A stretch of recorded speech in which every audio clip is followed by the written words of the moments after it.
The following content constitutes a verbatim reading of every legal word contained within a publicly accessible, unsealed, and open court document.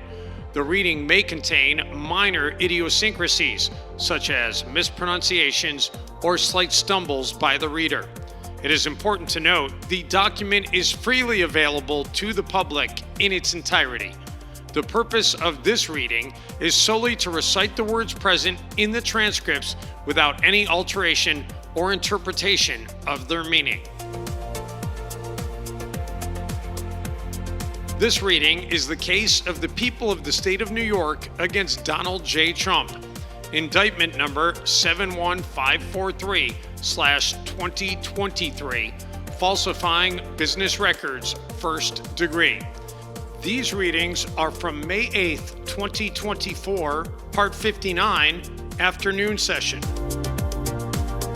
The speaking participants in order of appearance are Honorable Justice Judge Juan Merchan, Defense Attorney Todd Blanche, District Attorney Christopher Conroy, and District Attorney Joshua Steinglass. This reading is brought to you by everylegalword.com and begins on page 3039, line 24. Mr. Blanche, I understand there are three different issues you want to take up? Well, yes, Your Honor, although the good news is that now there is only two. All right. My understanding is that, well, the people informed me that they no longer intend to call Ms. McDougal, so that we will no longer need to discuss that. Okay, good.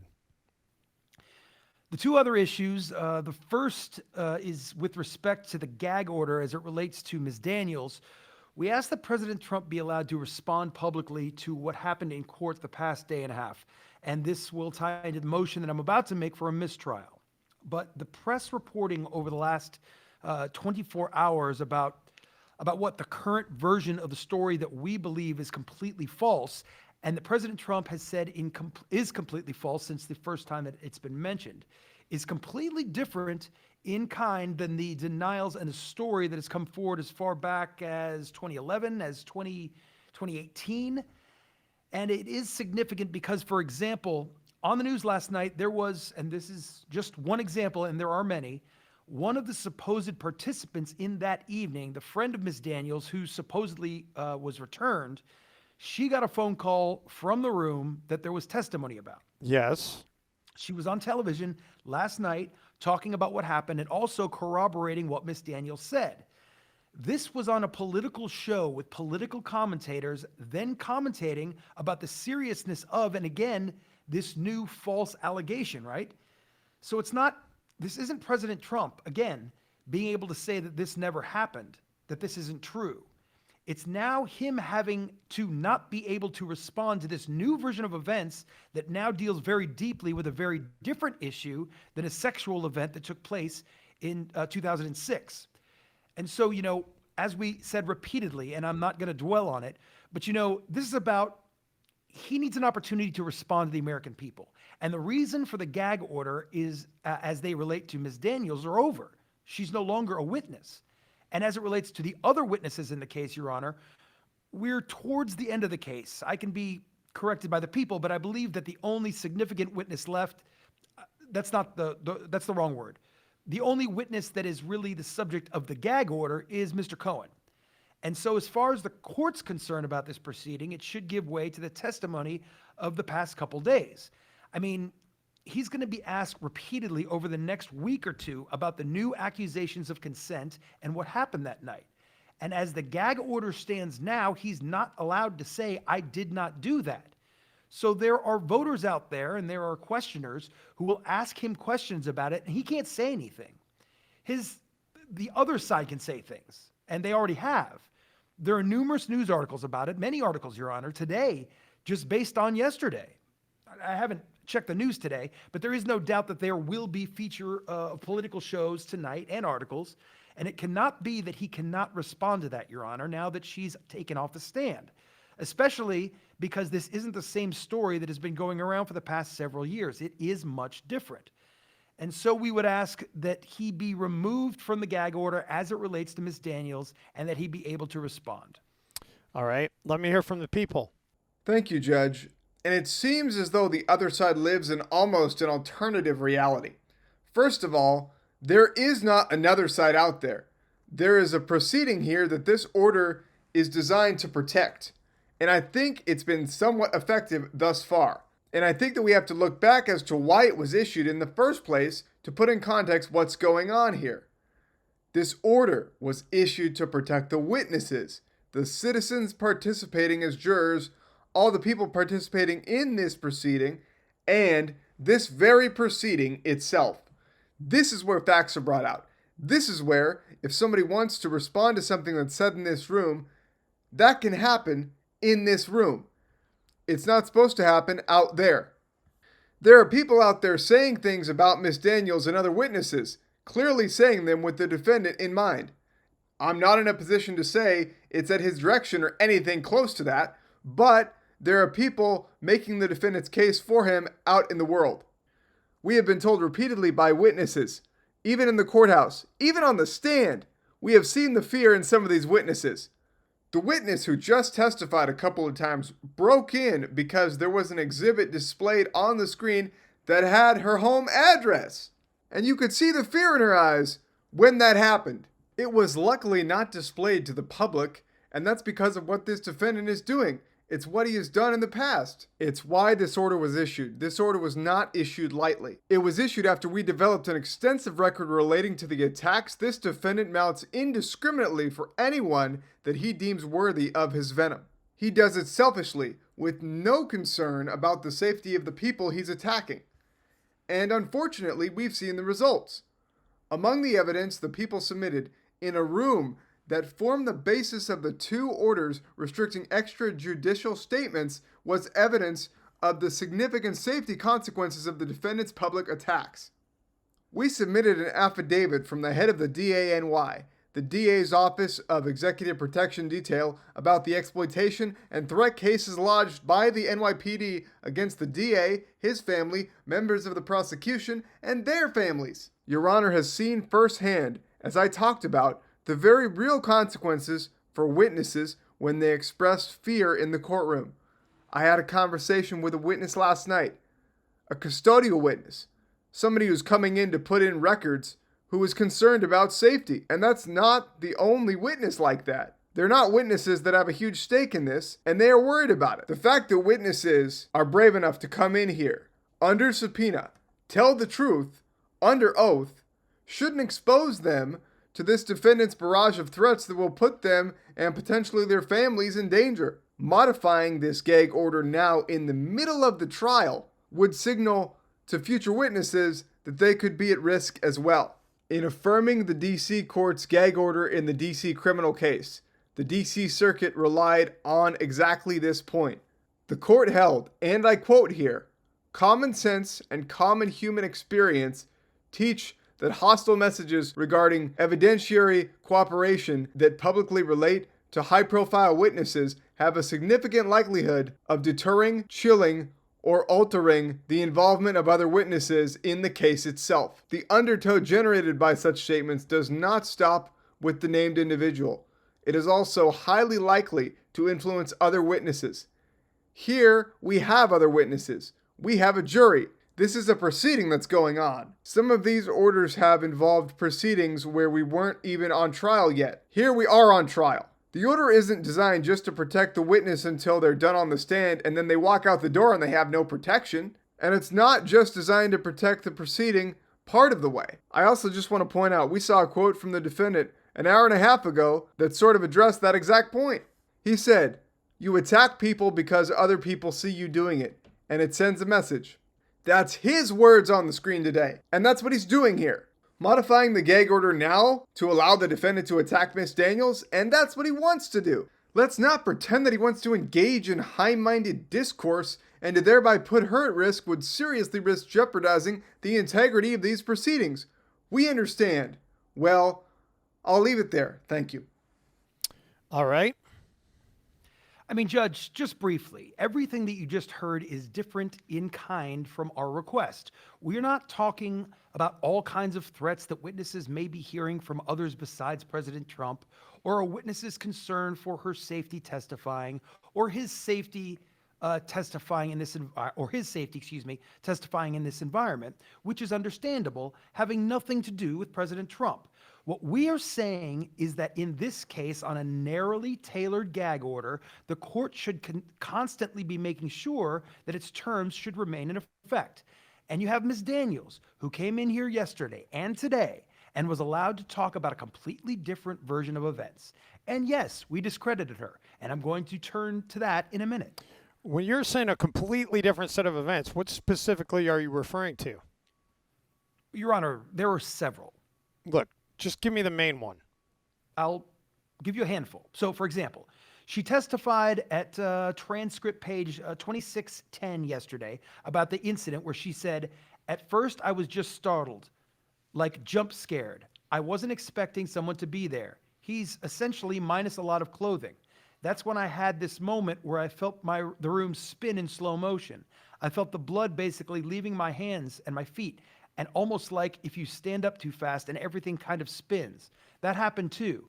Then I just thought, oh my God, what did I misread to get here? Because the intention was pretty clear." Now, what she had previously said, and again, now I'm getting more into the mistrial motion, but the only reason why her testimony was admissible, according to the court's ruling prior to the trial, was to President Trump's motive and intent, the co-conspirators' motive and intent, and what they knew at the time. So their motive and intent was based off of, among the articles and what she was saying publicly at the time, which was that, oh, here we go. We started kissing. I hope he doesn't try to pay me. Okay? So I don't understand how that's a different alternate set of facts. One is about consent and one is not, Your Honor. I mean, that's the issue, Your Honor. One is about... Right. So there's some crossover between this and the motion for a mistrial. I'm trying to keep it narrow. I'm trying to deal with just one issue at a time.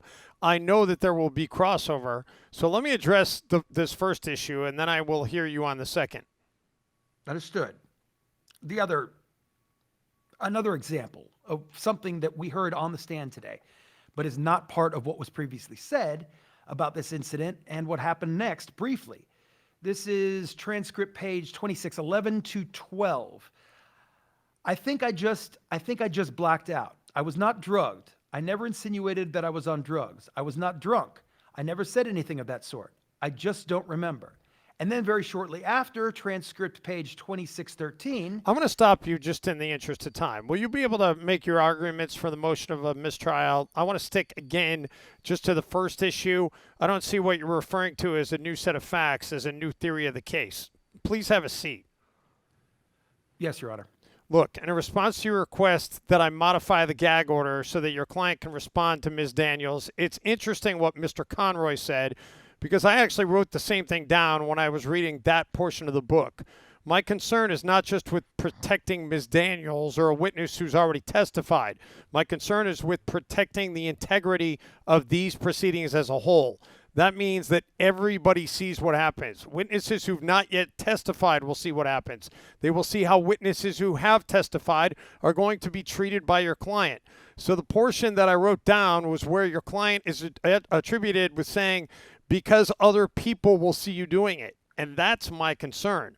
Other witnesses, including not only Mr. Cohen, but these other witnesses that Mr. Conroy referred to, will see your client doing whatever it is that he intends to do.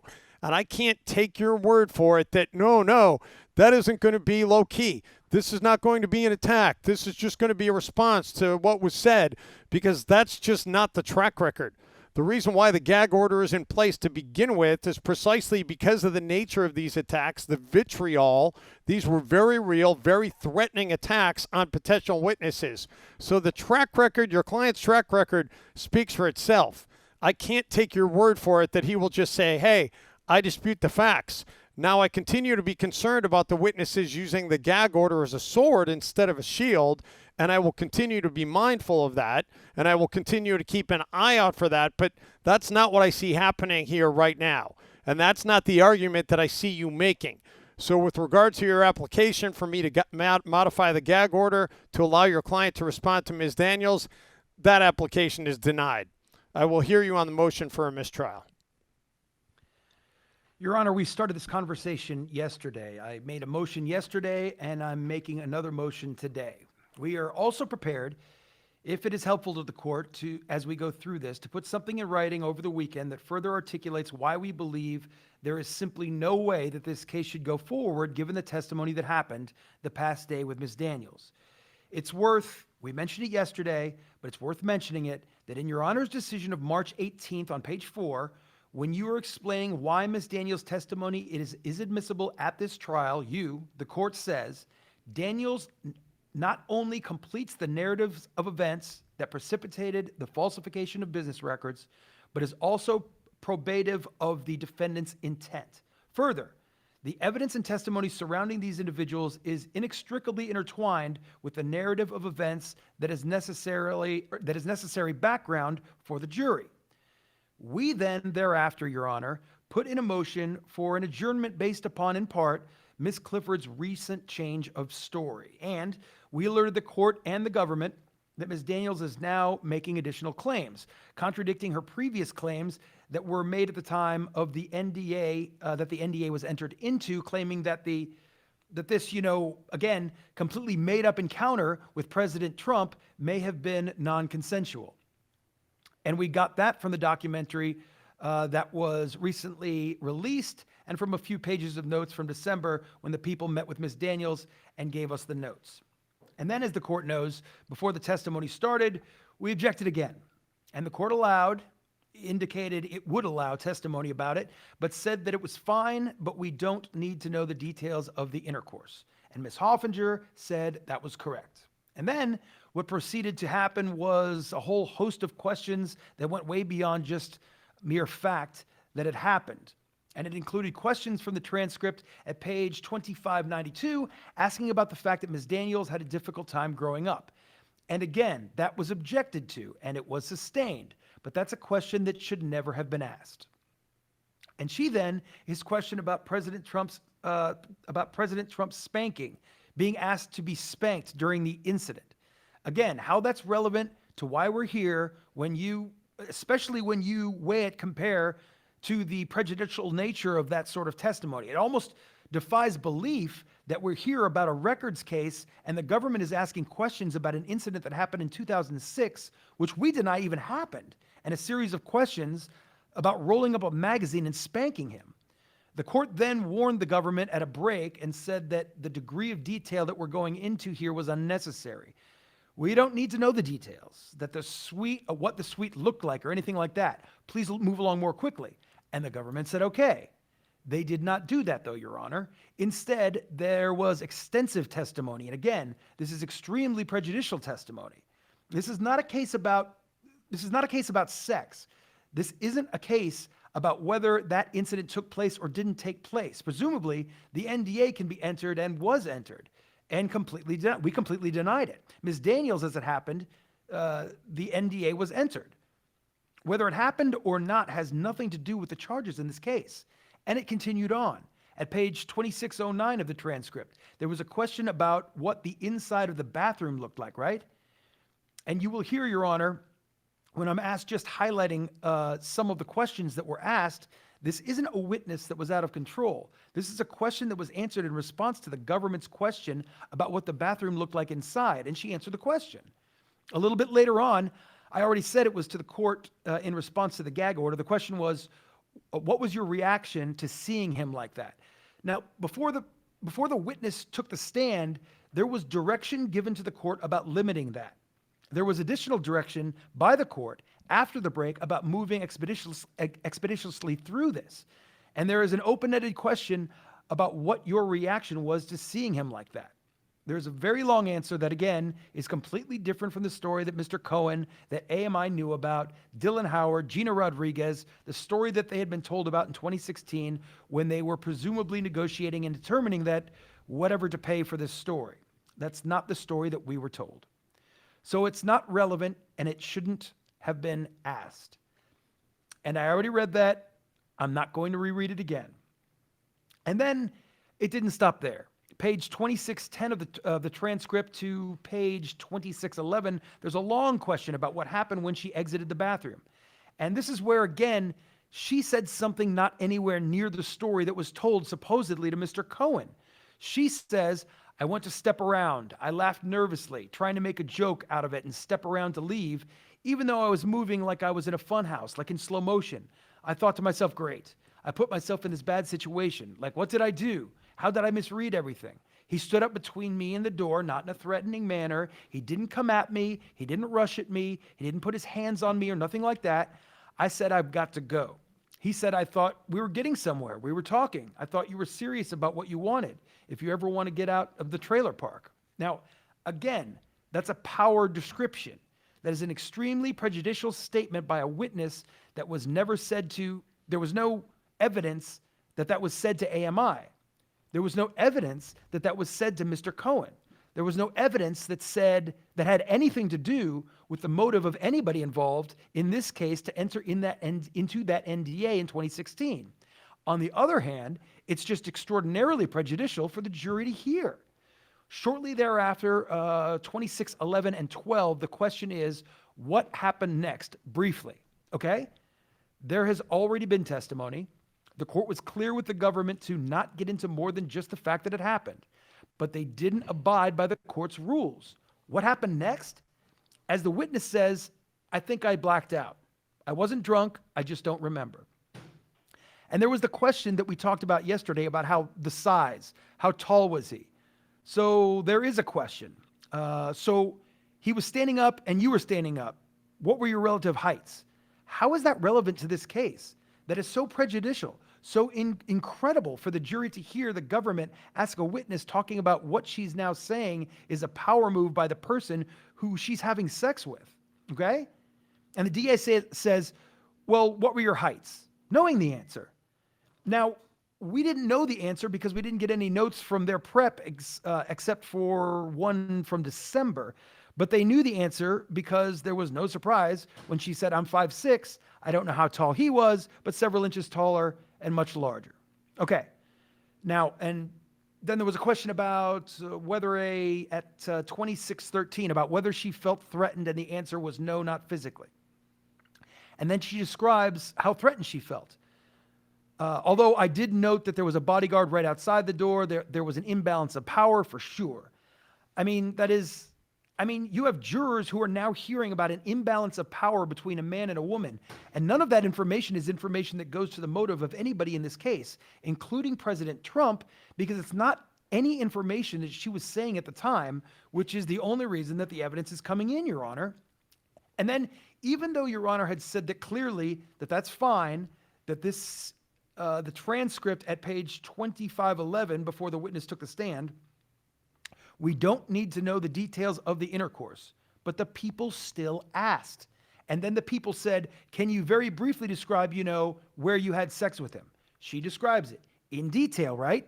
And I'm not going to read all of the whole answer, but it's 26, 13, and 14. And again, I don't know our understanding of the court's motion in the timeline for why evidence was coming in and then Your Honor's instructions, there was no basis for the government to ask that question, given what the testimony was offered for, Your Honor.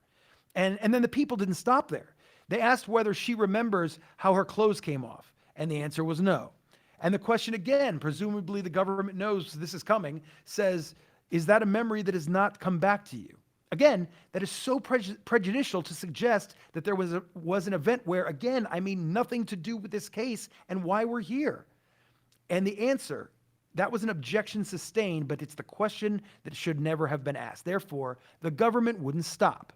They said, do you have a recollection of feeling unusual that you have a memory of? There's no reason for that question, Your Honor. That should not have been asked. And we didn't know these questions were coming. We didn't know. And that's, we had a sense from her documentary that she was changing her story. And we alerted the court and we alerted the government. But we were still sitting here hearing that for the first time on the witness stand yesterday.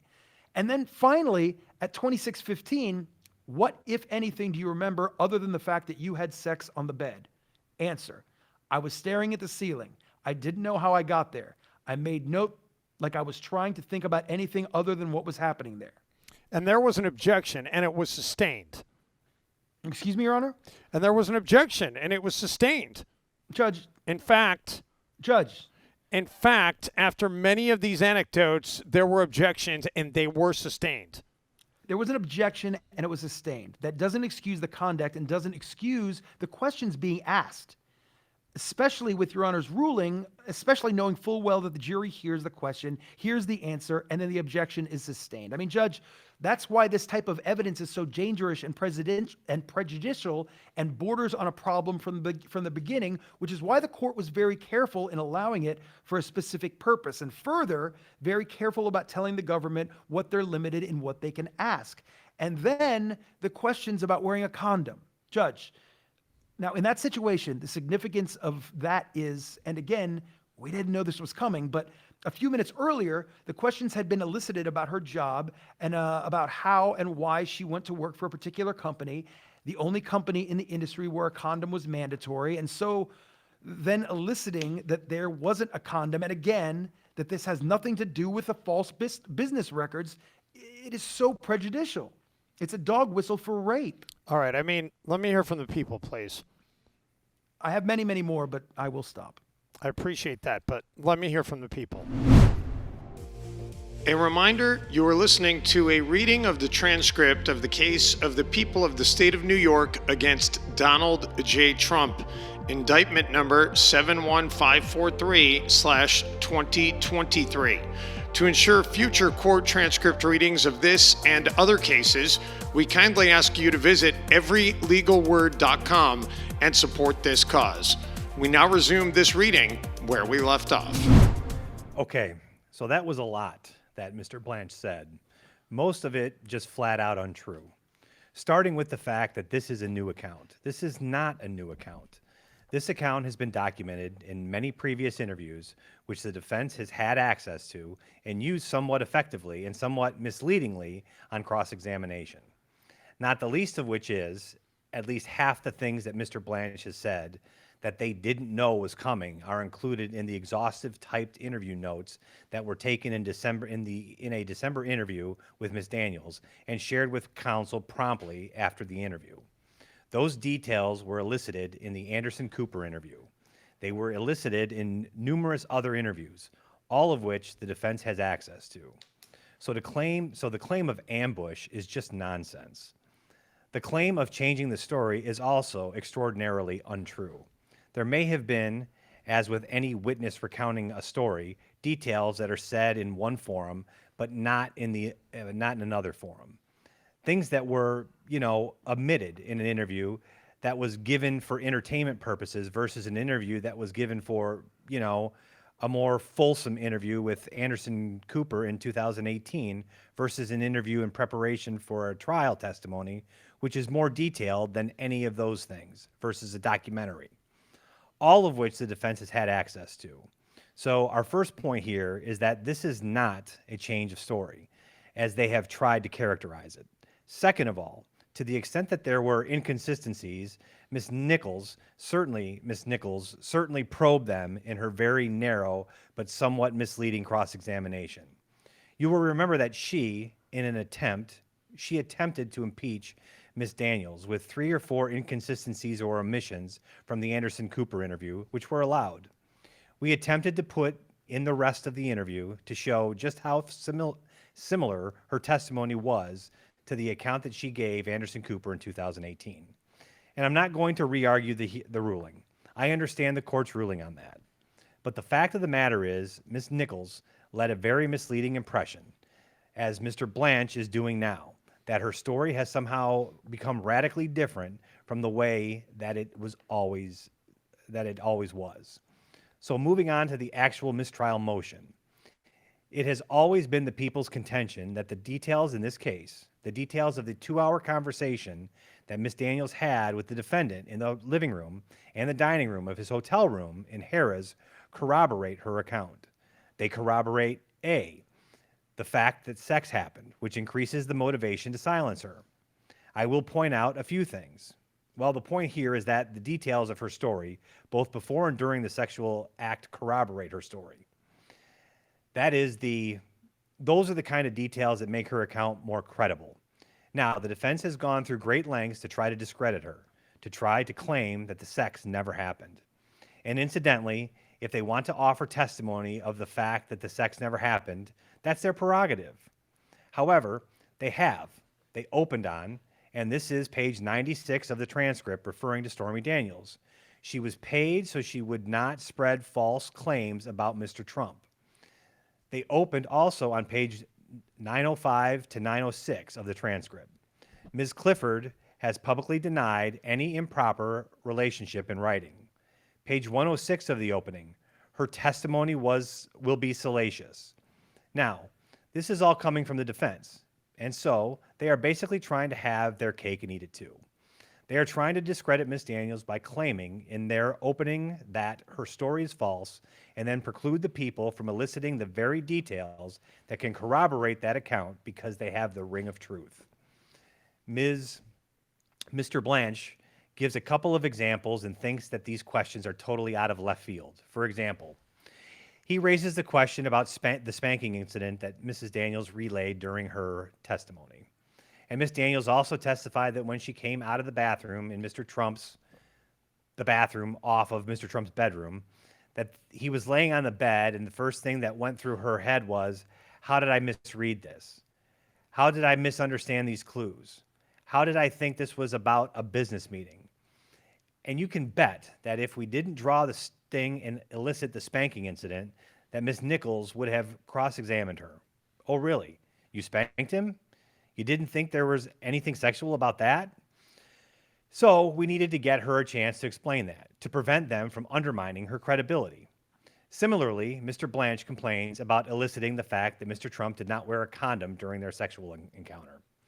Now, if you remember the testimony, and part of the reason the testimony was elicited about the conversation that preceded the sexual encounter is that Mr. Trump asked a lot of questions about the testing in the adult film industry.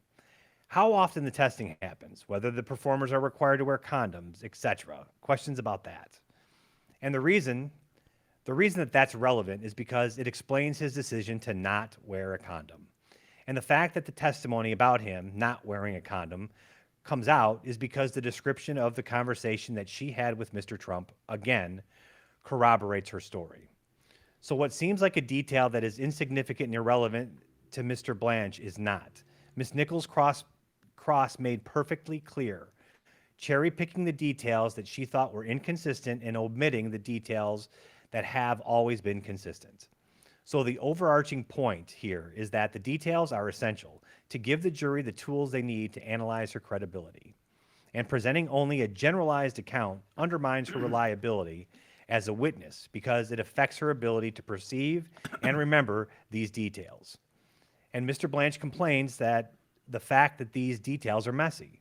But the point is, and Mr. Blanche says, well, she never said any of this to Michael Cohen or AMI in 2016. She didn't speak to Mr. Cohen or AMI in 2016. But you know who knew what happened in that room? Mr. Trump knew. And those details of what happened in that room, those messy details, that is motive.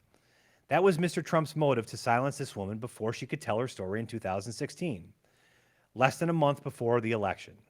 So this is not irrelevant.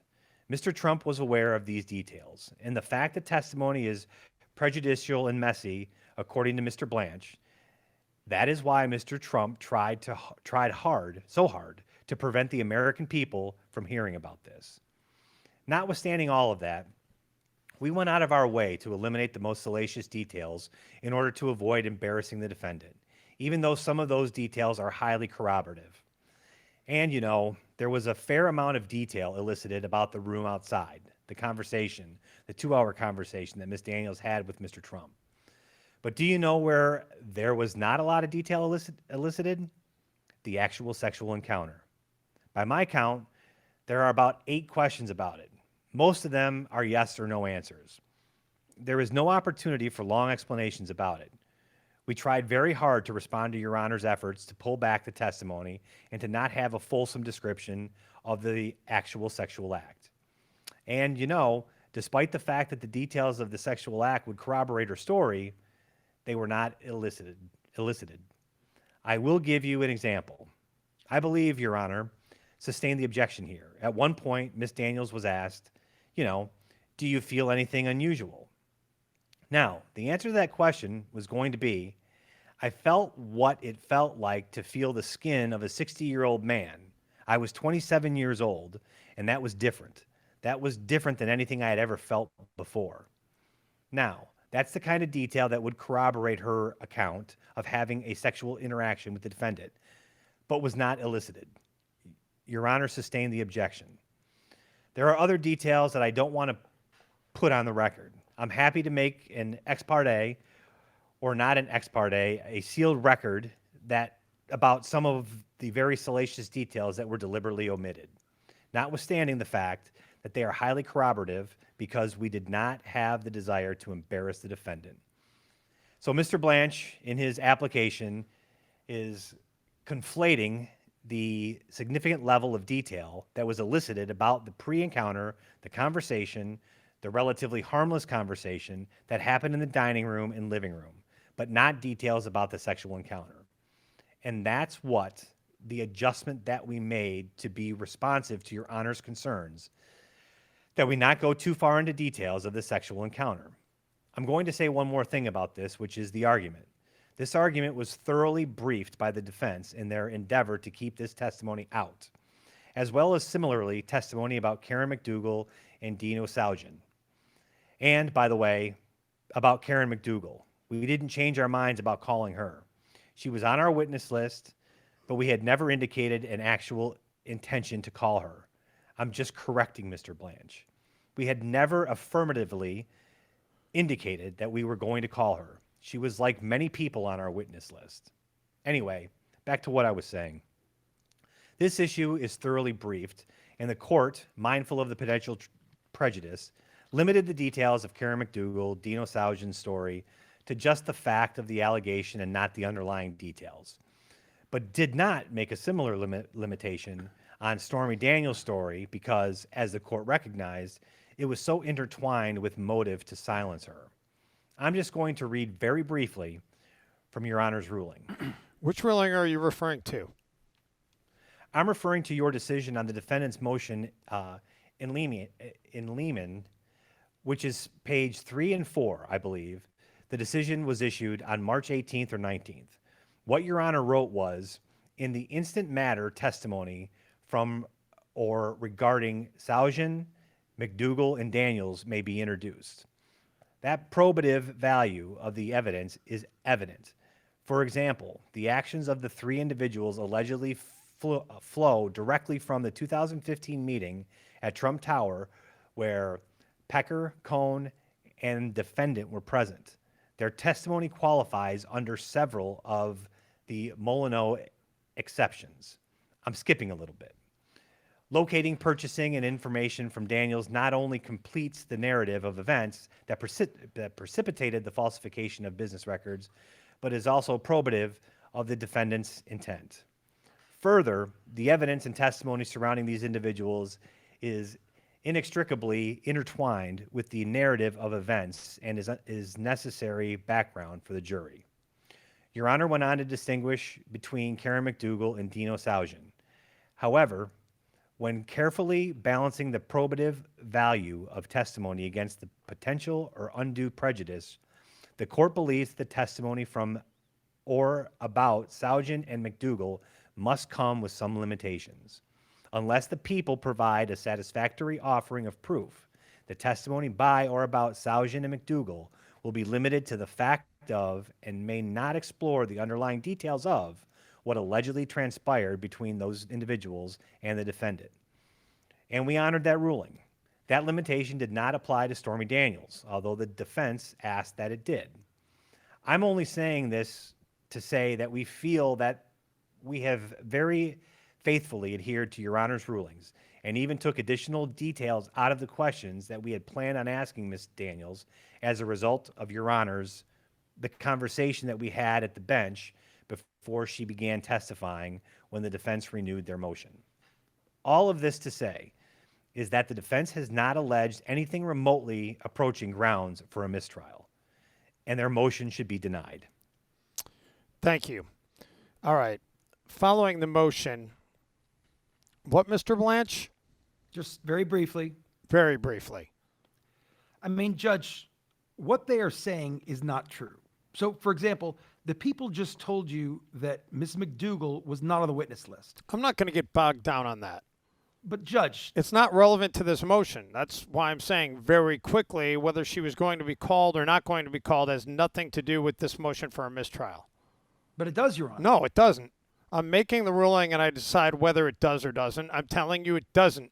Please have a seat so that I can render my decision. Following your motion for a mistrial on Tuesday, I went back to chambers and I pulled out my decisions on both motions in Lamine, the omnibus decision. I also looked at the transcript from Tuesday's proceedings. I looked at that yesterday. And I went back to just make sure that everyone had followed my guidelines and that there were no inconsistencies, and to just make sure that no one had violated my rulings. After having done so, after reading again both sets of motions, both decisions and the motions in Lamine, the omnibus motion and the transcripts, I came away satisfied that, let me back up. You will recall in my decisions, both in the motions in Lamine and the omnibus motions, that while I did decide on many of the issues, there were some that I said we're going to have to see how the evidence comes in. And at every trial, the evidence comes in a different way, and it's very, very difficult to anticipate. So sometimes a court has to change its rulings. Sometimes there has to be a certain amount of flexibility. Why do I say that now? Because in going back to the very opening statements, and I'm looking at pages 897, 905, 906, Mr. Blanche, in your opening statement, you deny that there was ever a sexual encounter between Stormy Daniels and the defendant. And again, I direct you to page 897. Your denial puts the jury in a position of having to choose who they believe. Donald Trump, who denies there was an encounter, or Stormy Daniels, who claims there was. Although the people do not have to prove that a sexual encounter actually did occur. They do have the right to rehabilitate Ms. Daniels' credibility and to corroborate her story, which was immediately attacked on opening statements. The more specificity Ms. Daniels can provide about the encounter, the more the jury can weigh to determine whether the encounter did occur, and if so, whether they choose to credit Ms. Daniels' story. Now, there is more to say about the details. You will recall that I commented on the details on Tuesday, and I'll get into that in a minute. I direct your attention to pages 2508 and 2511 of the transcript having to do with Ms. Daniels' story. But we continue. Ms. Nicholas claimed when you made your motion for a mistrial that she did not object more or earlier or more frequently because she believed that my ruling at the bench had prevented her from doing so. That's not correct. In fact, if you look at the transcript, you will see that Ms. Nicholas actually objected very early on. Look at page 2592. So she can't say that she didn't object because of my ruling when in fact she did object at 2592. However, there were many times, not once or twice, but many times when Ms. Nicholas could have objected but didn't. And here, I'll direct your attention to pages 2598 and 2610. Now, after the court sua sponte objects, and that objection had to do with the reference to the trailer park, I felt that wasn't necessary. I felt there was a certain amount of prejudice to that. There was no objection, so I sua sponte objected. I didn't want that in, and then I struck it from the record. Following the court's own objection, Ms. Nicholas then began to object with some frequency, and virtually every single one of her objections was sustained. And every one of her applications that the answers be stricken from the record were, in fact, stricken from the record.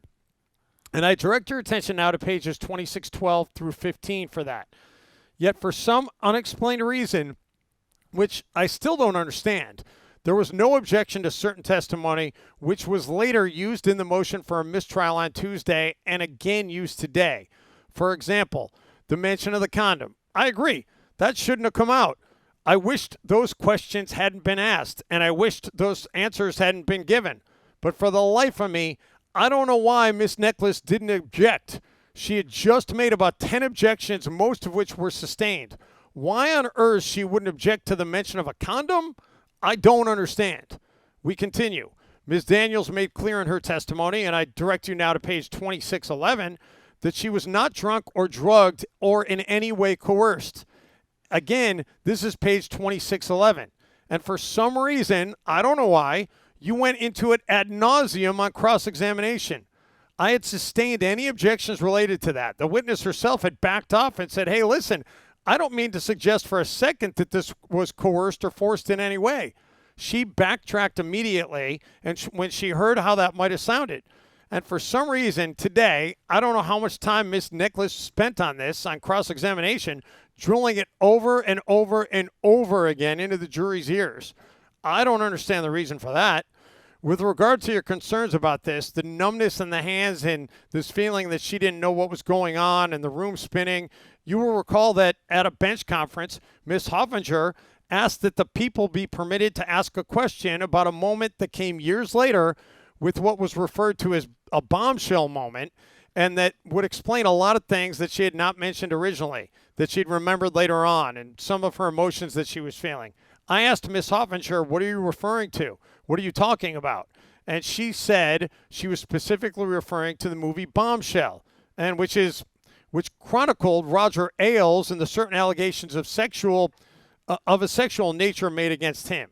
And apparently, Ms. Daniels had watched this movie years later, and it was at that point that certain memories came back and certain explanations came back to her for her feelings. I ruled immediately that that could not come in. I felt that somehow to inject Roger Ailes into these proceedings would be unduly prejudicial to your client, and I did so even though these feelings of the numbness of the hands, the room spinning, the blacking out went unexplained. And I did that to protect your client. I disagree with your narrative that there's any new account here. I disagree that there's any change in story. What's happened is people have gone into more detail than they originally planned. And I do agree that certain details, although I may have originally disagreed on Tuesday, certain details such as the color of the floor tiles, the description of the furniture in the bathroom, the weight of the furniture, these details add a sense of credibility if the jury chooses to believe them. And the fact that you went after her right on opening statements, attacking your claim that they never had sex, you didn't attack that there was a falsification of business records. You didn't attack any of the other elements of the offense. You said my client denies that there was ever a sexual encounter.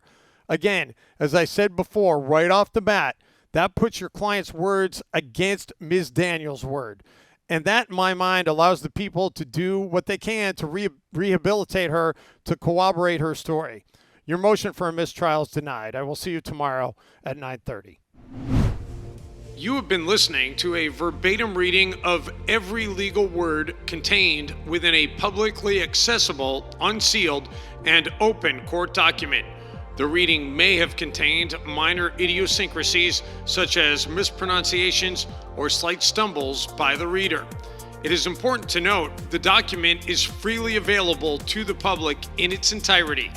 The purpose of this reading was solely to recite the words present in the transcripts without any alteration or interpretation of their meaning.